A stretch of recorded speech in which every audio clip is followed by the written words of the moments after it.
Syukur. Amin. Amin. Silakan duduk Bapak Ibu Saudara sekalian. Selamat pagi, Shalom. Saudara sekalian, tema besar kita di hari Minggu ini adalah akar inti masalah. Kemudian subtema di pagi hari ini adalah gunung es. Subtema kedua nanti adalah sakit jiwa. Sebenarnya apa sih masalahnya manusia yang hidup sekarang ini? Ini sangat penting, saudara. Saudara tahu ada fenomena yang namanya fenomena gunung es. Di tahun 1912, manusia merancang satu kapal besar mewah, Titanic. Tentu semua mungkin sudah pernah nonton filmnya ya. Kapal ini dijuluki The Unsinkable. Tidak mungkin tenggelam. Sombong sekali perancangnya. The Unsinkable. Saking mewahnya dan hebatnya. Tapi apa yang terjadi? Ia baru berlayar sekali itu. Baru berangkat. Gak lama kemudian hilang dari permukaan air. Tenggelam. Menyombongkan diri The Unsinkable. Gak mungkin tenggelam, tapi tenggelam. Gara-garanya apa? Nyerempet gunung es. Gunung esnya padahal gak gede, cuma nimbul sedikit gitu. Nyerempet, pecah dia sampingnya. Habis, masuk ke dalam. Matilah semua. Karena di lautan Atlantik itu kan suhunya dingin sekali ya. Jadi matinya bukan karena gak bisa berenang. Masuk kedinginan. Berapa lama bisa tahan? Mati. Ya, jangan anggap enteng gunung es itu. Kelihatannya sih kecil. Di permukaan cuma sedikit. Bawahnya gede banget. Dia raksasa es sebenarnya. Ini namanya fenomena gunung es. Apa yang kita lihat di permukaan itu mungkin cuma 10% paling banyak. Bawahnya 90%. Saudara. Hati-hati. Di dalam hidup kita ini ada banyak fenomena gunung es. Ya, ada banyak. Cuma manusia suka tidak memperhatikan atau tidak teliti. Alkitab pun menyatakan hal itu dengan bahasa yang lain tentunya. Ya, apa yang kelihatan oleh mata itu belum tentu mewakili keadaan yang sebenarnya. Yang kita lihat itu cuma permukaan gunung esnya saja. Di dalamnya kita nggak tahu. Pagi ini, saya berharap firman ini bisa mengubah setiap kita. Agar selalu berjaga-jaga, selalu waspada. Orang banyak yang merasa tidak terhilang karena ada di dalam gereja. Padahal ia terhilang. Padahal Tuhan tidak kenal sama dia. Tapi ada di gereja merasa rohani. Merasa dekat Tuhan. Itu cuma permukaan gunung es. Kalau kita bongkar dalamnya, kelihatan aslinya.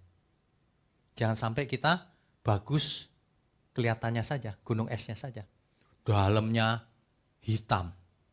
Hati-hati ya saudara ya. Apa yang nampak di luar, sikap, ucapan, perbuatannya, itu hanya permukaannya saja.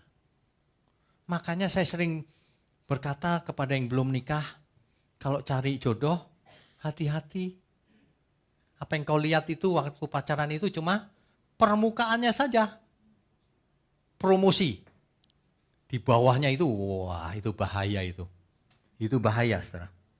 Makanya kalau cari pacar, cirinya yang paling ideal adalah yang bisa dibawa ke surga. Bukan cuma bisa dibawa ke gereja. Kalau cuma bisa dibawa ke gereja, itu masa promosi. Nanti setelah nikah, udah gak ke gereja lagi dia. Udah selesai masa promosinya. Ya, mesti diuji. Hati-hati. Salah pilih jodoh, setengah mati hidupnya. Bahkan bisa jauh dari Tuhan. Karena tiap hari diajak berantem terus. Kan jadi susah ya. Yang lagi cari jodoh senyum-senyum. Yang sudah dapat jodoh nangis-nangis. Soalnya banyak yang salah. Tapi firman Tuhan luar biasa. Kalau kau salah pilih jodoh, bertobat dua-duanya. Enggak masalah. Ya. Nasi sudah jadi bubur. Tapi buburnya kita beri macam-macam. Ya kan? Dikasih apa aja? Bayam. Kasih wortel, kentang, sambal roa. Weh. Jadi bubur Manado. Gitu. Jadi yang salah pilih jodoh jangan khawatir, bisa jadi bubur Manado. Puji Tuhan katanya. Orang itu banyak yang kelihatannya bahagia luarnya. Ideal gitu pasangan ini. Gitu. Itu cuma puncaknya gunung es. Dalamnya nggak ketahuan. Iya, kelihatan bahagia, sukses, kaya raya, keluarga besar. Ideal melayani di gereja. Itu kelihatannya saja, saudara. Ya, jangan percaya dengan apa yang kelihatan. Ada banyak yang tidak kelihatan. Itu gunung esnya tuh. Saudara kalau jadi saya ya mungkin saudara bingung juga tuh. Karena apa? Karena banyak masalah kan bermuaranya di gembala. Kita bisa heran loh, dunia ini kok kayak panggung sandiwara ya. Kelihatannya ideal gitu suami istri. Gak taunya, waduh, dunia panggung sandiwara.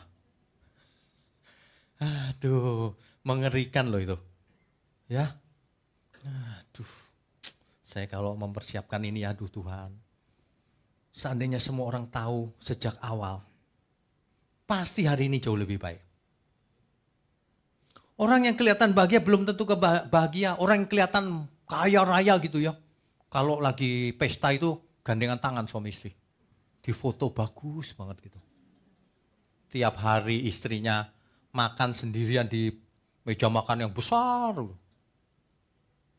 Suaminya kemana itu? Sama kuntilanak. Suaminya lagi makan-makan di restoran sama orang lain. Aduh. Sama, orang yang kelihatan rohani, belum tentu rohani. Orang yang rajin ke gereja, belum tentu rohani. Jangankan saudara yang rajin ke gereja, ada yang nginep di gereja. Karena apa? Karena kerja di gereja emang. Belum tentu rohani. Makanya, nanti dibuat quote-nya nih. Sangat mudah kelihatan rohani. Tapi sangat sulit untuk hidup benar-benar rohani. Amin? Mengerti maksudnya ya? Jangan berusaha kelihatan rohani. Percuma. Yang penting Tuhan. Menurut Tuhan, bukan menurut manusia sekeliling kita. Banyak orang itu melakukan kegiatan agamawi. Suka benar gitu kalau agamawi itu. Heran. Jadi kelihatan rohani. Padahal itu cuma ritual agamawi. Itu cuma permukaan gunung es. Di dalamnya rohani, benar apa enggak? Gitu. Itu cuma promosinya. Versi promonya. Ya. Jangan tertipu, saudara. Tetapi hidup benar memerlukan perjuangan berat. Tidak hanya ritual agamawi. Mau hidup benar, perjuangannya berat. Karena apa yang kelihatan cuma 10%. 90%-nya, wah berat itu menata itu. Kalau menata 10%-nya gampang, apa yang terlihat di luar ya pakai jas, pakai baju putih-putih, ngomongnya shalom. Oh, rohani kan? Rohani, udah. Terlalu simpel orang berpikirnya ya. Hidup ini memerlukan perjuangan setiap saat, setiap detik. Dimanapun, kapanpun, dalam segala perkara. Itu udah paling benar tuh. Udah gak usah pakai hukum Taurat segala. Kalau kita dimanapun, kapanpun, dalam segala perkara. Segenap hidup. Itu baru benar rohani. Kalau cuma mempersembahkan 10%, persepuluhan itu belum rohani itu. 90%-nya milik siapa? Milik Tuhan juga bukan? Makanya segenap hidup. Segenap hidup itu segenap waktu, talenta, apalagi? Kepandaian, harta, semuanya. Semuanya, saudara. Hati-hati ya. Jadi sebenarnya waktu orang baru nikah, itu baru lihat permukaan esnya. Makanya ketika sudah nikah, kaget-kaget terus. Setiap kali kaget terus. Karena dia mulai lihat di bawah permukaannya. Kelihatan itu gunung esnya. Baru kaget-kaget. Di sini banyak yang kagetan enggak? Udah biasa katanya, artinya sering kaget. Kaget-kaget gitu, pasangannya ternyata begini ya. Gitu. Dulu waktu belum nikah, wah dia kayak pangeran Pak.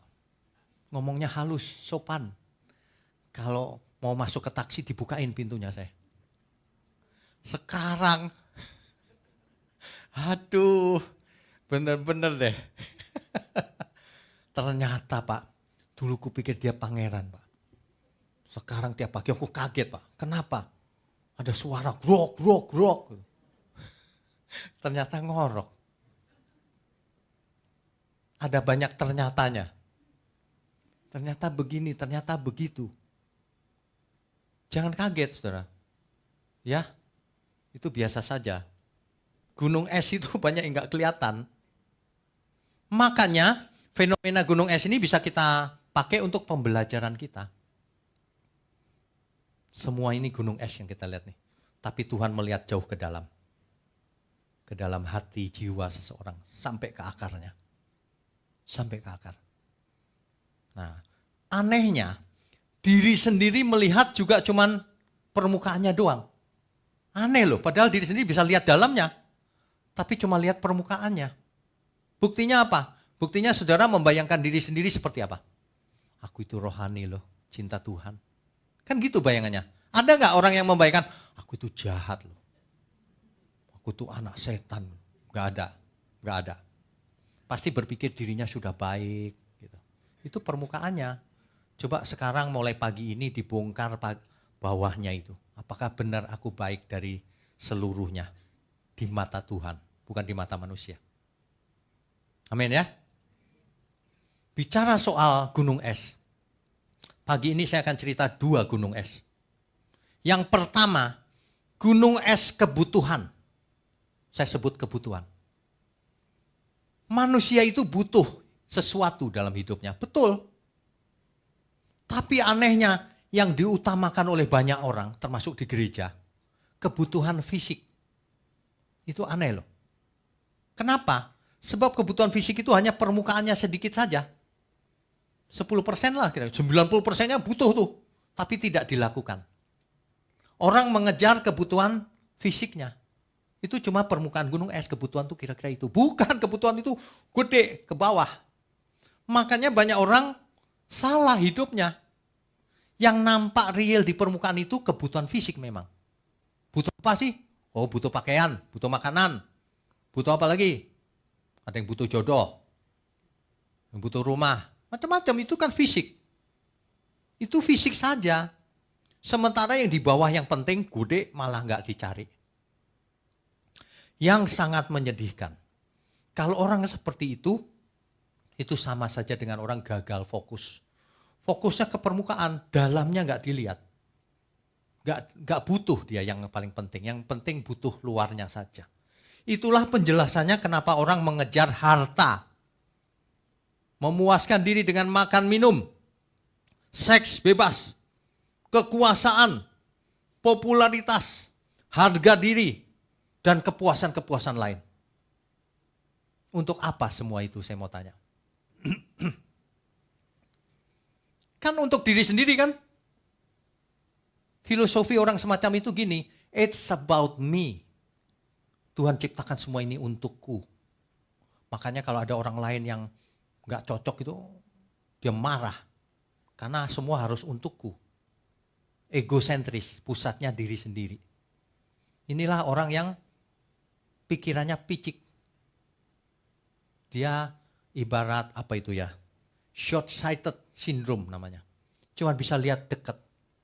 Cuma lihat permukaan, gak lihat dalam. Dibongkar itu. Kebutuhan kita apa sebenarnya yang di bawah gunung es itu? Jangan permukaannya doang. Yang sedih, yang bikin saya sedih itu ya. Gereja-gereja cuma mengajarkan permukaannya saja. Kalau kamu percaya diberkati Tuhan, kaya raya. Waduh, itu sedih loh. Itu cuma lihat permukaannya doang. Nggak lihat intinya di dalam. Itu yang membinasakan, membuat orang gampang meleset. Kalau ikut Tuhan kau gampang, enteng jodoh. Kalau mau enteng jodoh puasa Senin Kemis. Yang gitu-gitu itu. Padahal itu bukan intinya. Makanya tidak heran kalau jemaat kebanyakan tidak dewasa. Jemaat itu biasanya gitu-gitu aja, udah 10 tahun, udah 20 tahun, sama aja gayanya dari dulu. Agamawi. Enggak berubah hidupnya. Coba tanya ke suaminya atau istrinya, berubah enggak? Banyak yang enggak berubah. Kecuali mendengar firman yang benar, berubah itu. Meskipun berubahnya pelan-pelan, tapi berubah. Kalau dengar firman yang cuma fokusnya ke kebutuhan fisik, gak berubah karakternya sama sekali. Kenapa? Itulah penjelasannya mengapa firman Tuhan berkata, karena manusia hidup bukan dari roti saja, tapi dari setiap firman yang keluar dari mulut Allah. Hidupnya gak berubah kalau cuma roti toh, ya gede aja badannya terus tua. Tapi kalau dikasih makan firman yang benar, firman kebenaran, dia jiwa dan rohnya bertumbuh. Itulah yang ada di bawah permukaan gunung es itu. Manusia mengejar yang 10% cuma fisik, sementara jiwa dan rohnya kelaparan. Gak dikasih makan. Makan sih, makan racun. Makan yang tidak sesuai Alkitab. Makanya gak cerdas orang-orang seperti itu. Saudara perhatikan baik-baik, gak cerdas sama sekali. Emang kita harus cerdas? Iya. Cerdas mengerti kebenaran, mengerti kehendak Allah. Kita beri kemuliaan untuk Tuhan. Mereka berpikir bahwa dengan memiliki yang ada di permukaan itu, kebutuhan fisik, mereka bisa happy, bisa puas, bisa damai. Padahal itu menipu semuanya itu. Alkitab mencatat mamon itu tidak jujur. Seolah-olah kalau kita punya mamon, kita bisa bahagia. Kita bisa beli apa saja. Kita bisa apa lagi? Semuanya untuk membahagiakan diri sendiri. Ternyata buktinya tidak, saudara. Buktinya tidak begitu. Tanya orang yang sudah kaya. Apakah dia sudah, aku sudah senang banget. Gak ada. Orang makin besar perusahaannya, dia punya cita-cita buka lagi cabang-cabang. Padahal umur sudah 80. Bahkan 90, pikirannya masih buka cabang terus. Akibatnya apa? Akibatnya hartanya cuma ditumpuk di satu rekening. Kalau yang ngerti financial report yang namanya general ledger, itu ada satu rekening namanya retained earning, laba ditahan. Orang-orang kaya suka labanya ditahan di situ. Laporan standar accounting kan begitu. Buka cabang lagi, semuanya laba ditahan semua. Akhirnya mati. Semuanya itu cuma catatan, laba ditahan. Sementara namanya nggak ada di kitab kehidupan. Karena namanya tercatat di laba ditahan. Ini loh, makanya saya sering peringatkan, kita harus kaya, kalau bisa ya. Kenapa? Kita harus jadi berkat. Uang itu bisa memberkati banyak orang. Kalau kita nggak punya uang ya nggak bisa memberkati kan. Saudara kalau yang punya uang lebih, ikutan mendukung pekerjaan Tuhan. Atau kalau nggak percaya di sini, di mana saja juga boleh. Tapi pekerjaan Tuhan yang benar. Ya, nggak di sini ya Pak, nggak masalah. Tapi dengar firman-Nya di sini. Persembahannya boleh tempat lain, nggak apa-apa. Ada amin gak nih? Banyak yang gini, asik. Enggak, harus tulus. Kalau mendukung tuh harus tulus ya. Saudara sekalian, ini fenomena gunung es ini hendaknya membuat kita menyadari di pagi hari ini. Mereka salah fokusnya ke permukaan gunung es. Cuma kebutuhan fisik. Sementara di bawahnya kebutuhan jiwa dan roh. Kalau orang nggak dikasih makan, mati dia. Mati, saudara. Oleh sebab itu, Yuk kita pagi ini, kita berkata sama Tuhan, Tuhan, pulihkan aku Tuhan, di sisa hidupku ini. Kalau enggak kapan? Ke gereja cuma amin terus tapi enggak pulih-pulih. Ada amin, saudara? Pulihkan aku Tuhan dalam sisa hidupku ini. Segarkan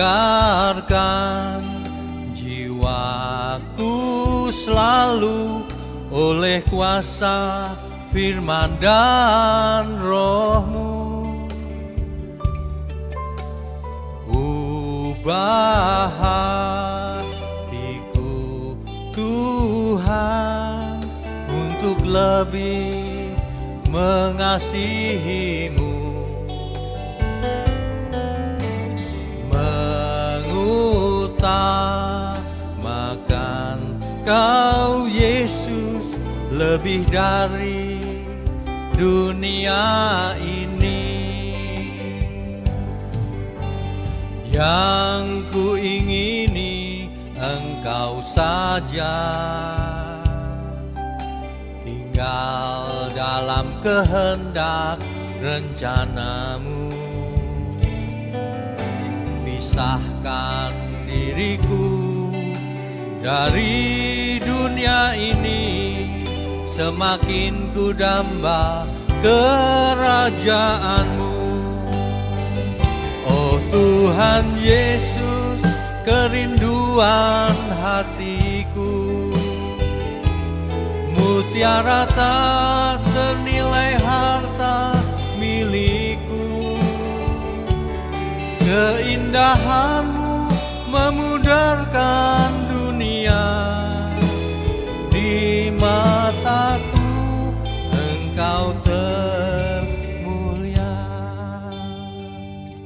Saudara, pulihkan dirimu sekarang. Minta Tuhan tolong. Fokus itu jangan kebutuhan fisik. Fokus itu kebutuhan jiwa dan roh.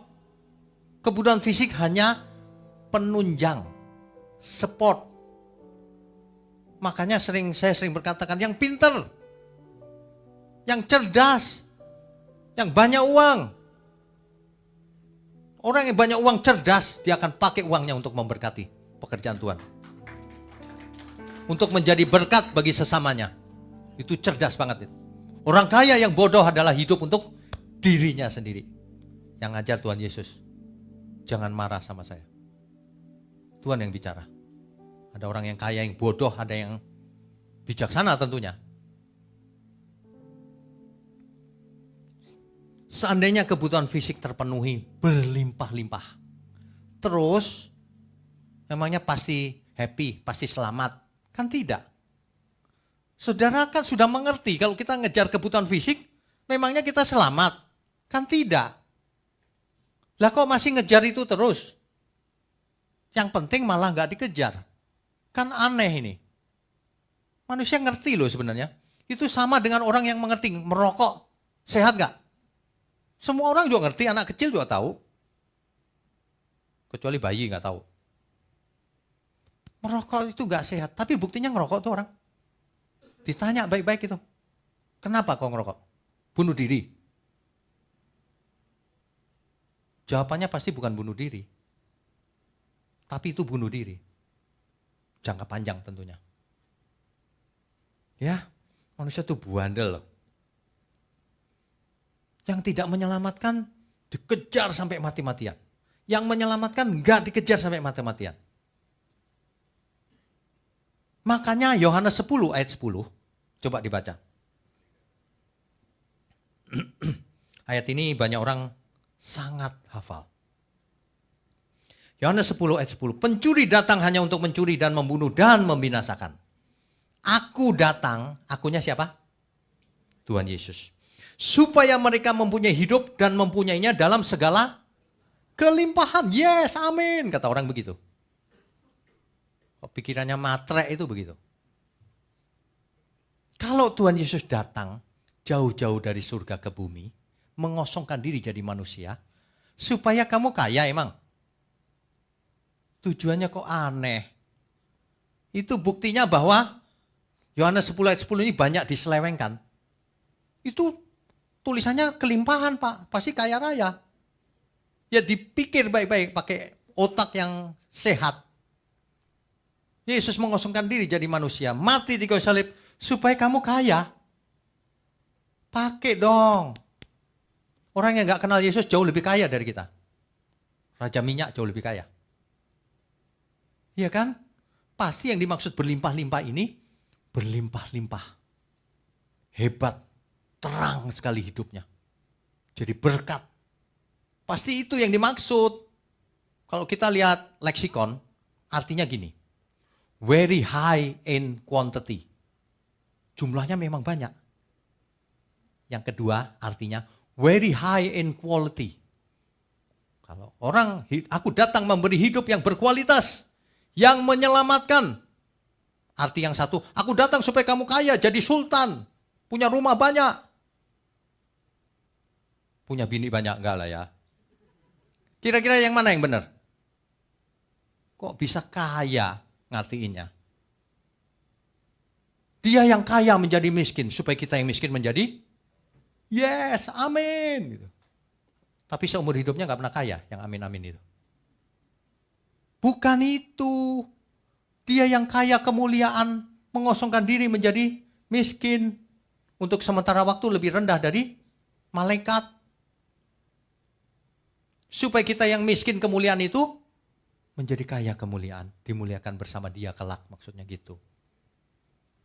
Kalau kita baca Alkitab itu harus benar loh. Sebab firman Tuhan itu punya kuasa. Ia lebih tajam dari pedang bermata dua. Yang menusuk ke dalam jiwa roh dipisahkan. Itu ekspresi itu menggambarkan betapa hebatnya firman Tuhan yang benar. Karena memiliki kuasa. Setiap orang diaduk-aduk pikiran perasaannya jadi benar. Gitu maksudnya. Makanya jangan suka dengerin firman yang enggak. Zaman sekarang jauh lebih bahaya. Media sosial, wah viral. Wah macam-macam. Padahal itu sesat. Bahaya loh. Jangan saudara. Ya, kalau saudara dengar firman itu yang urut. Online Bible Study yang urut. Hari ini sudah sampai kitab Daniel sesi 2. Itu akan terus sampai kitab Wahyu. Saudara kalau nggak sekolah teologi nggak masalah. Ikuti saja online Bible Study itu. Nanti saudara akan melihat dalam satu pembahasan itu belajar hermeneutik, belajar sistematika teologi, lengkap itu. Dan aplikasinya. Enak, ini udah versi yang sudah dimasak enak. Kalau dikasih yang mentah, susah orang. Waktunya perlu banyak kan. Nah, jadi kebutuhan fisik itu hanyalah permukaan gunung es. Sedangkan kebutuhan utama manusia itu jiwa dan rohnya. Ya, apa itu? Firman. Supaya apa? Supaya menjadi anak-anak Allah. Sebab firman Tuhan berkata begini, jika engkau tetap di dalam firman-Ku, kamu benar-benar adalah murid-Ku, kata Tuhan Yesus. Dan kamu akan mengerti kebenaran. Dan kebenaran itu akan memerdekakan kamu. Membuat kau cerdas. Membuat kau tidak terikat oleh sesuatu. Membuat kau lepas. Membuat kau berhikmat. Merdeka dari dosa. Tidak menoleh ke kiri ke kanan, jadi lurus. Jadi benar semuanya. Kalau tetap di dalam firman. Kalau firman yang diterima salah dan diaminkan, jangan pernah berharap menjadi murid Tuhan Yesus. Kau menjadi murid bagi dirimu sendiri. Sebab banyak pembicara yang menipu diri sendiri juga. Mengarahkan jemaat pada fisik. Apalagi kalau tekanannya tiap kali khotbah, ingat ya, ini sudah tanggal berapa nih, udah bayar persepuluhan belum. Nah, itu yang begitu-begitu tuh. Itu kayak bisnis aja tuh, ngumpulin omset. Waduh, makanya khotbah saya nggak disukai banyak orang. Karena nanti menurunkan omset mereka tuh. Kayak bisnis saja. Ya, sesungguhnya kebutuhan utama kita, jiwa dan roh kita. Kalau cuma fisik itu sementara. Ya. Dahulu ada seorang ahli matematika, fisika, nggak tahu dia melukis juga nggak ya, yang namanya Blaise Pascal. Dia berkata begini, dalam jiwa manusia ada rongga kosong yang tidak bisa diisi oleh apapun, yang hanya bisa diisi oleh Tuhan. Mengerti nggak saudara maksudnya? Tidak ada sesuatu pun di dunia ini atau siapapun di dunia ini yang bisa memuaskan jiwa kita kecuali Tuhan dan kebenarannya. Itulah sebabnya Roh Kudus dimeteraikan dalam diri kita supaya rongga ini terisi oleh Tuhan, supaya kita semua dipimpin kepada kebenaran, supaya kita menjadi anak-anak Allah, supaya kita mengalami perubahan akal budi, sehingga kita hidup berkenan, kudus, tak bercacat, tak bercela. Segala tindakan yang kita lakukan selaras dengan Tuhan, dengan kehendaknya, koheren dengan kehendaknya, harmonis dengan kehendak Tuhan. Itu maksudnya. Jadi kalau orang mendengar firman, yes, gitu harusnya. Semangat. Ya. Saudara, kita baca dulu Matius 16 ayat 26. Matius 16 ayat 26.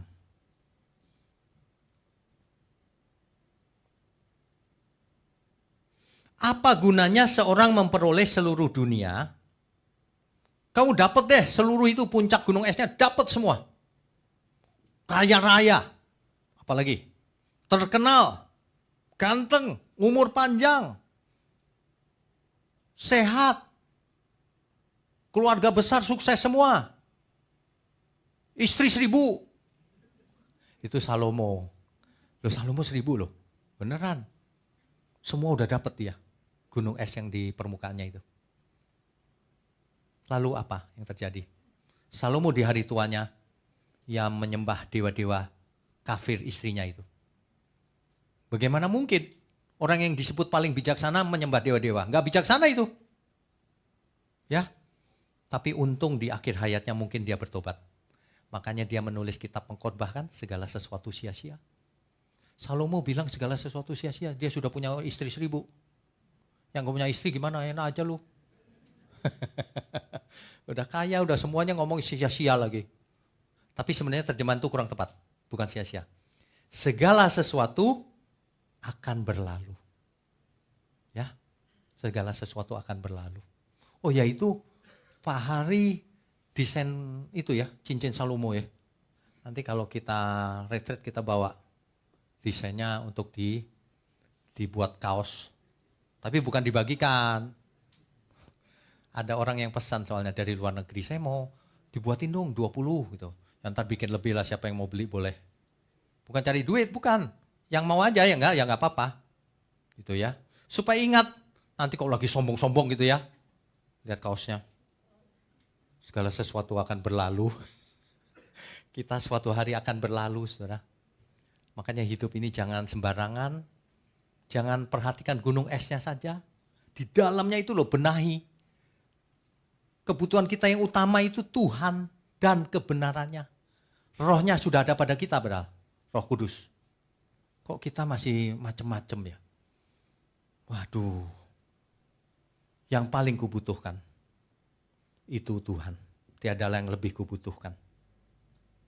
Amin, saudara. Tiada yang lebih kubutuhkan.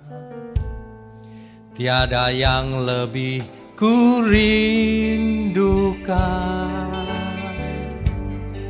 Selain diriku berkenan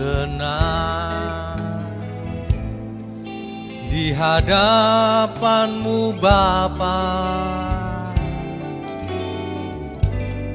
seperti Yesus putra tunggalmu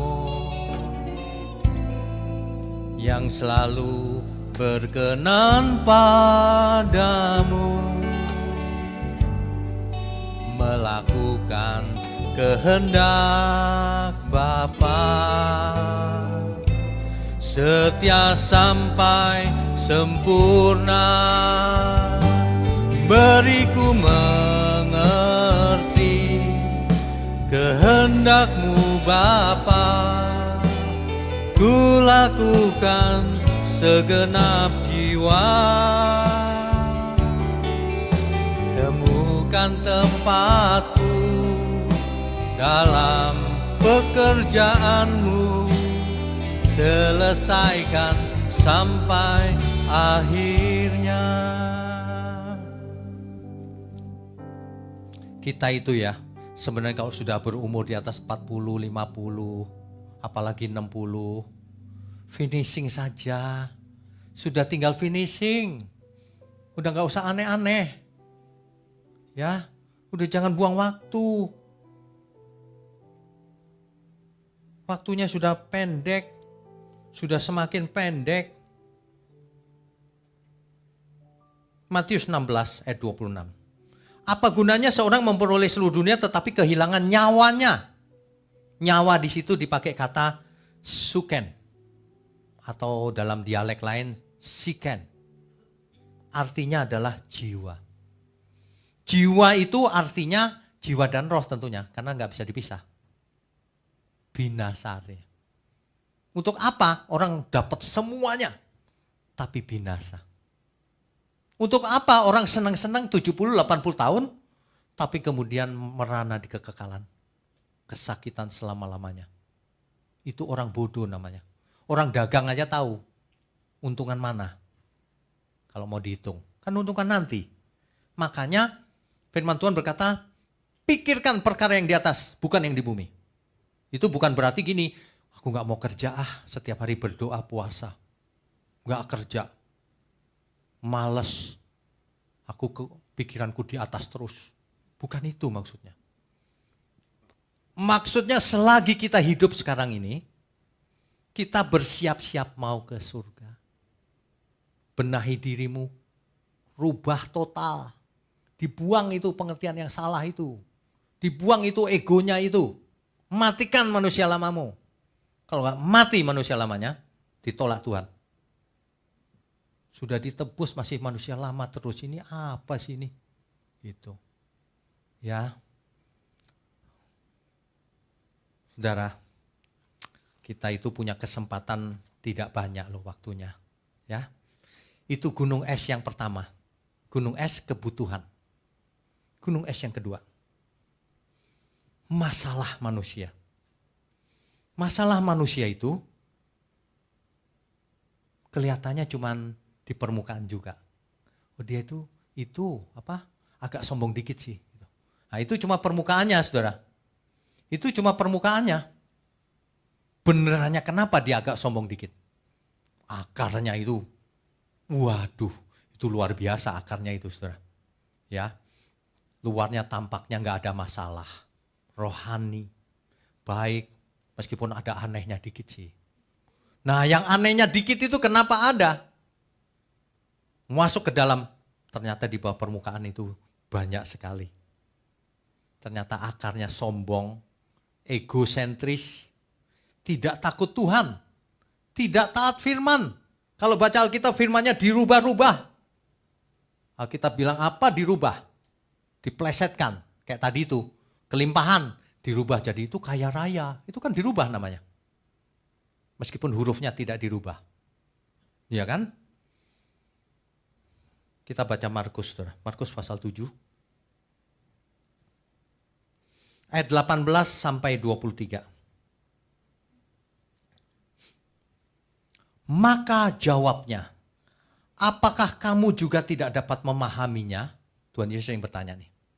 Tidak tahukah kamu bahwa segala sesuatu dari luar yang masuk ke dalam seseorang tidak dapat menajiskannya? Maksudnya makanan tidak bisa buat kita najis. Itu maksudnya. Makan lemak. Dulu dilarang kan di Taurat. Sekarang kena lemak. Emang ada yang gak pernah makan lemak? Gak mungkin dong. Minimal gak sengaja. Karena sudah bentuk cair. Kuah itu lemak padahal. Begitu kita ke dapurnya, wah lemak semua ternyata. Dicairin. Ayo, kalau sistemnya gitu najis semua kita. Enggak. Karena apa yang masuk lewat mulut tidak bisa menajiskan. Ini yang ngajar Tuhan Yesus loh. Ayat berikutnya. Karena bukan masuk ke dalam hati. Yang kita makan tuh gak masuk ke hati. Tetapi ke dalam perut. Lalu dibuang di Jamban itu apa? WC. Jadi nggak bisa menajiskan. Dengan demikian ia menyatakan semua makanan halal. Ada amin nggak? Wah, aminnya kenceng banget.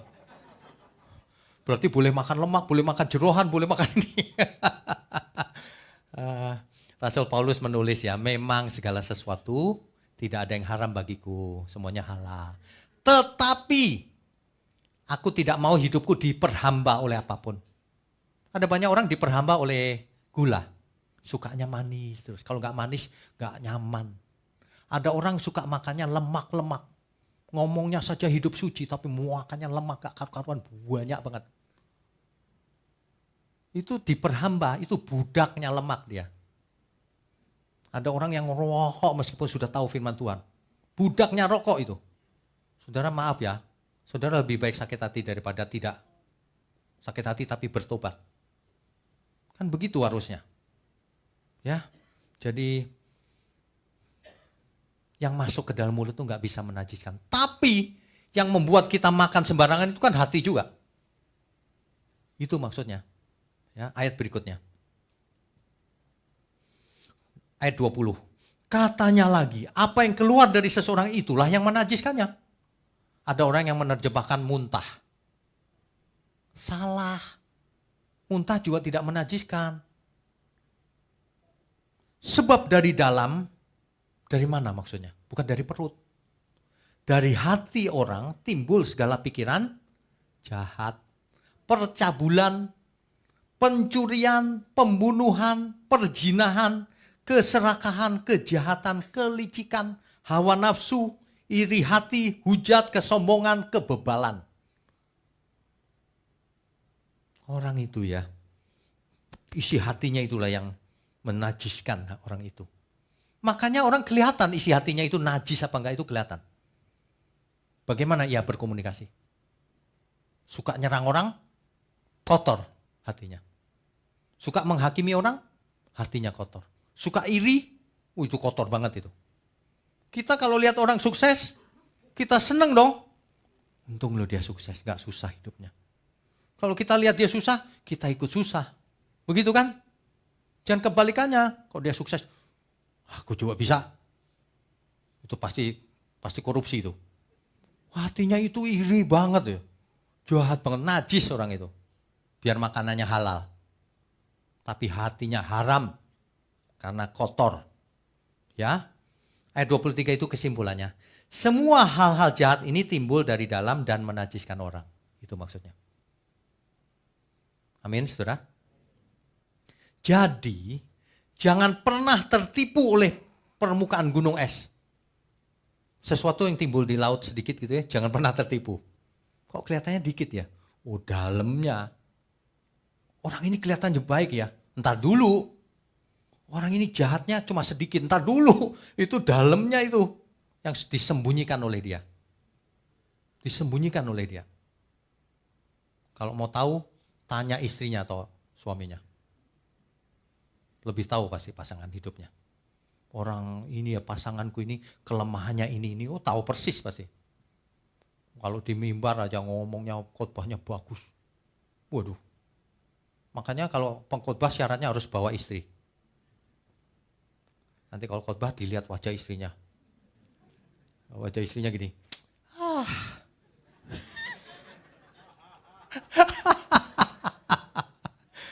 Ada loh yang cerita sama saya gitu.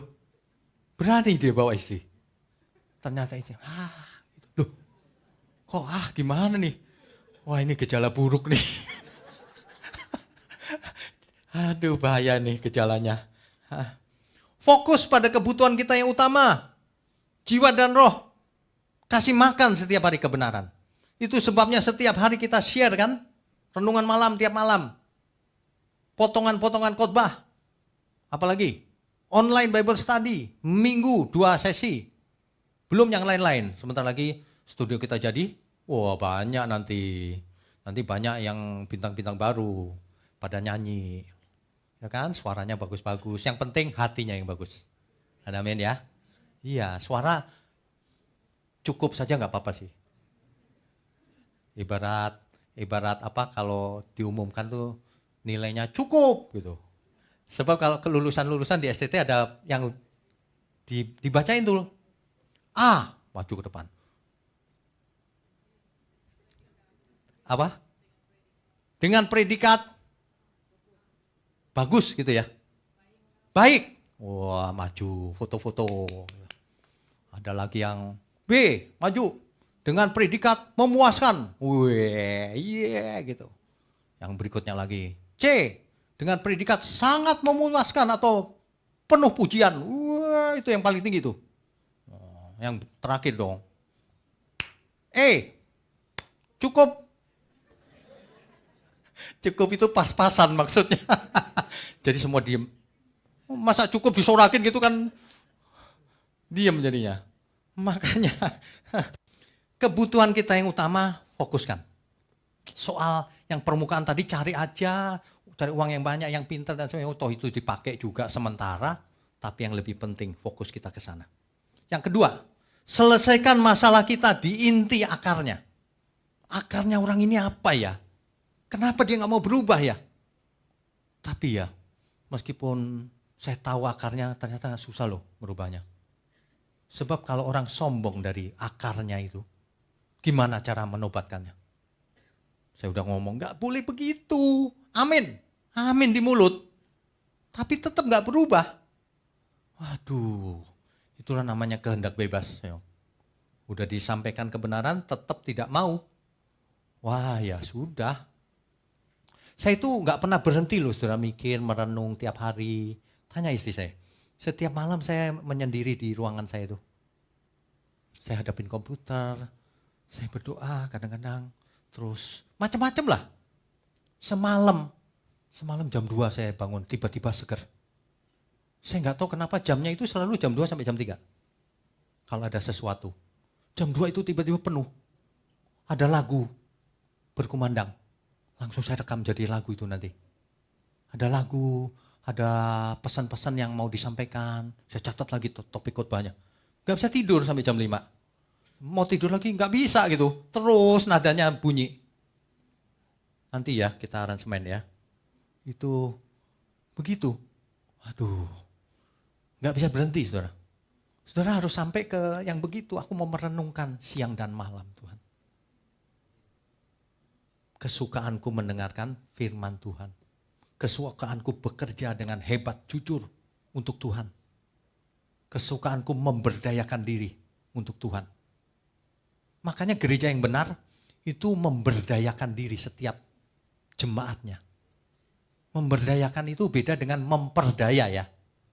Kalau memperdaya itu menggunakan. Kalau memperdaya itu, ayo talentamu apa? Ayo dipakai. Ya, dengan ketidaksempurnaan, ayo. Semua ikut. Ayo, pasti ada talentanya. Enggak mungkin manusia enggak punya talenta. Ayo. Itu memberdayakan namanya. Jadi garam dan terang yuk. Di bidang kita masing-masing. Itu yang benar begitu. Ya. Amin, saudara? Amin. Kita beri kemuliaan untuk Tuhan.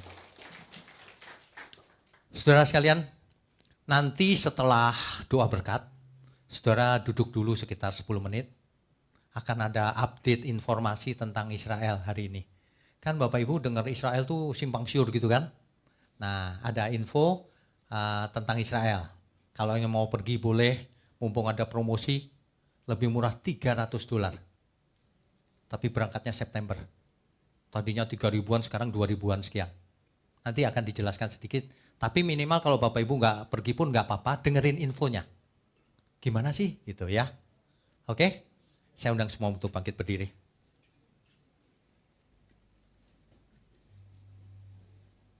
Beriku mengerti.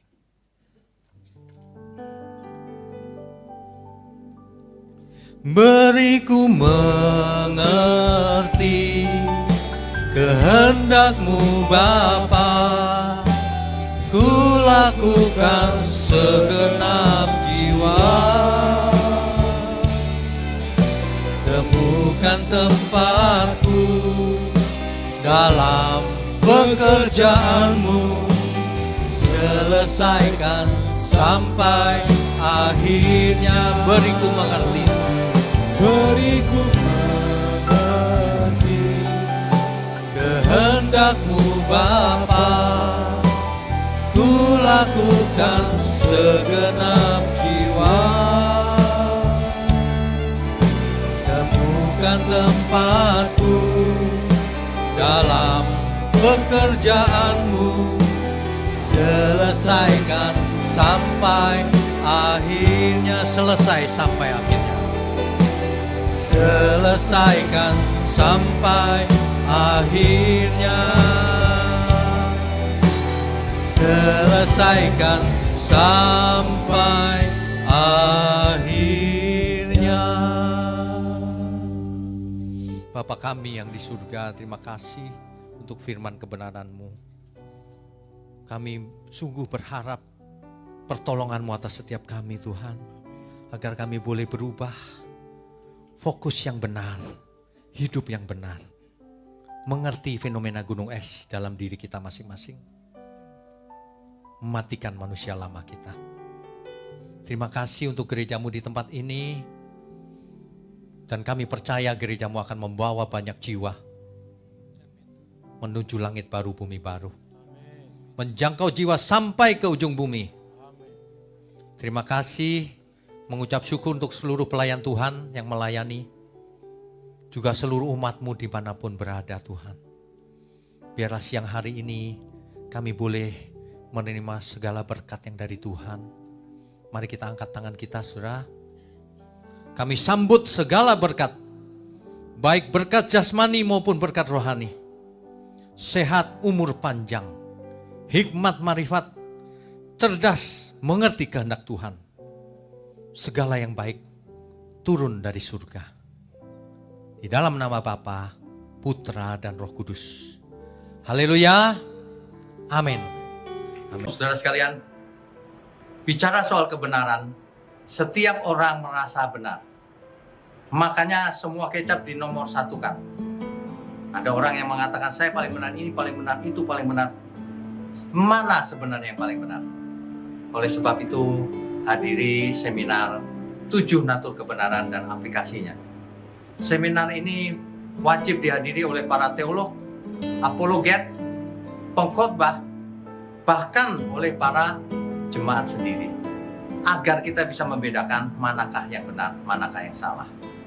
Inilah alat uji kebenaran yang sangat objektif dan alkitabiah. Pastikan saudara ikut dan ajak seluruh saudara dan sahabat-sahabat. Bapak-bapak dan ibu-ibu yang terkasih dimanapun berada, yuk kita belajar pelajaran Alkitab bersama secara online setiap hari Rabu jam 7 malam bersama pendeta Bapak Wignio Tanto secara online, bisa melalui Zoom. Tetapi kita harus mendaftarkan dulu ke nomor berikut ini. Selamat bergabung dan Tuhan Yesus memberkati.